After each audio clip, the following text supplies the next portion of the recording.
about, I mean, obviously he's a bit off last night. Yeah, he's going to get a couple games, and they're still coming up.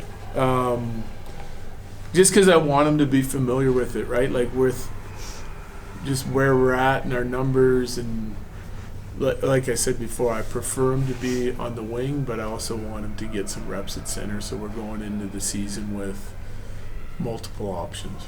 But yeah, I expect him to. It's a lot more work playing center, playing goal line to goal line. But I was pretty comfortable with him there in years past, so just want to make sure that he's working on some of those situations in practice and in games coming up here, so he's ready to go if that's what we choose to do. Haxtell was talking about Brock Nelson, just saying, like, seeing him, he looks really good, looks sharp. Just your assessment, do you see a difference in maybe the way that Brock looks comfortability-wise or anything like that versus whatever it was 3-4 months ago? Yeah, all the above, I think. Obviously, he liked it here. He chose to re-sign here. Veteran guy, but I just think like he's put himself in like top condition. Like he looks like the skating part of practice, and he's just one step ahead. He's making like skating drills, 5-on-5 drills look easy, like with his poise and his ability to move right now. I think he's moving great. And knowing our group and coming back now, knowing there's a full season ahead of him, he just looks real calm and comfortable and ready to go do his job, right? So I think, we touched on it before, but I think I'm expecting a big year out of Brock because of that, getting traded for, that's a lot. Getting traded for the first time, moving, all the off-ice stuff that comes with that when you have a family, especially, not just a single guy, getting on a flight or driving his car here and ready to go. There's a lot that you have to worry about and try to get settled, and when your family's comfortable and feeling good about where they're at, then it makes it a whole lot easier to kind of focus on your job and have some fun. We're 9 days out from the opener. I know you said the target's opening night for Sam, but at what point does he need to kind of join the group for that to still feel like that's soon? Realistic? There's a chance he joins the group tomorrow. Yeah, we're still trying, like it's still open to be determined on getting in an exhibition game here yet. So as long as everything goes good tomorrow on the injured ice and goalie ice, he may come in and join practice and start getting some reps, probably non-contact to start, and then we'll see what he looks like by the end of the week. But we're expecting him to progress pretty quickly here. I think generally the media tries to read too much into who's good in the room, who's not in the room, etc. But it seems like the stuff that everybody has said about Scott Wedgwood coming in last year was pretty genuine. Yeah. Just have you seen I know it's weird. It's even weirder because he's a goalie. But have you seen a player come in the middle of a season like that before and kind of if he stabilized things, or you just felt like he brought a different presence to the room, obviously, than the goalies you had before. But it seems like the thing that he did last year off the ice was pretty genuine. Yeah, no question. I think that's part of his DNA, his reputation preceded himself coming in here, that he's a great team guy, really outgoing guy, he's a connector of people. He's always in conversation with somebody about the game, off ice, whatever it is.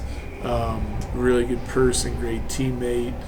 And then his play did the talking too, right? Like when he came here last year. So we feel really comfortable with those guys. Like I think Blackwood, Wedgwood, both guys are more outgoing than some, Eustace didn't say a lot, a young kid just trying to find his way.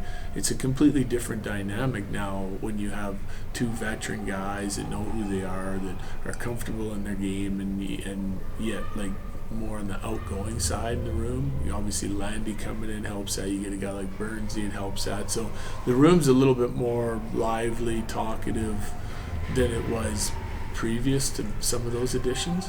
And I don't want to overrate this too much either, but whenever they're both healthy, a lot of the games that he plays are back-to-backs. And so just having a guy like that everyone loves, and he brings a lot of energy, does that help maybe drag some of the guys that are feeling a little sleepy after playing the night before into it?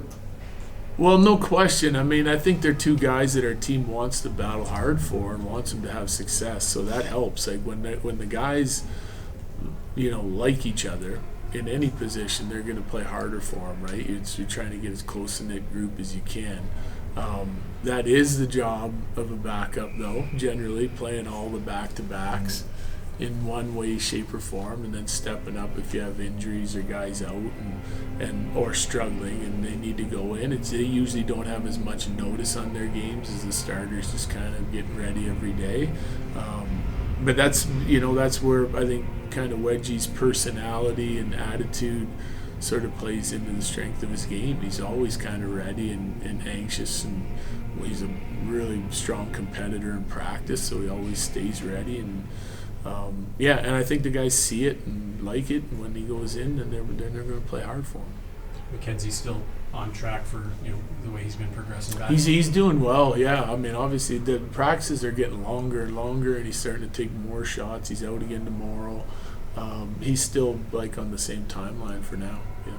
Scott talked about doing something different over the off season with his conditioning. Have you seen that, an improvement in his game or a change in his game in just these couple of games he's played? I've not. I mean, but that doesn't mean there isn't one. I mean, I really liked him last year, so but I think guys are always sort of tweaking their training. If you talk to Mac, there's always things that he's trying to learn and implement, and Alexi does a really nice job staying up on things and mixing things up, so I think you come into our strength and conditioning room now, you can learn a lot, and there'll be things that they notice that they want you to implement and try and see how it works out for you. And it's kind of a personal plan for every guy. They don't go in there and do the same things, unless it's a recovery day. There'll be some things that are the same for the whole team, and then everyone kind of has their personal program.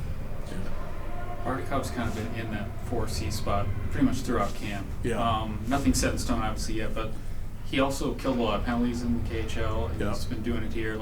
Is he someone that you would, from what you've seen so far, you might be comfortable using in there? If you're playing 4C for us, you got to kill penalties, right? You want everyone taking on a certain role and job, and our bottom six guys kill a lot of penalties, So, if he didn't and somebody else did, then that other person would have the edge, So I like what he's been doing on the penalty kill. There's still some systematic things that I'm trying to give him a big enough window where I can study and observe his game, so I'm really accurate going to him with the information that I want to share when it comes to structural things. He's a competitor, he's a worker, he's heavy, he goes to the net, he checks hard. I just want to make sure he's dialed into the details of our system, but I want to get some more film on him before I kind of present it to him. But no question, he's good on the draws. He's I see him as that prototypical fourth line center that's big and heavy and can kill penalties for us. You just mentioned how he changes things every summer. He turned 30 years old this offseason, got married.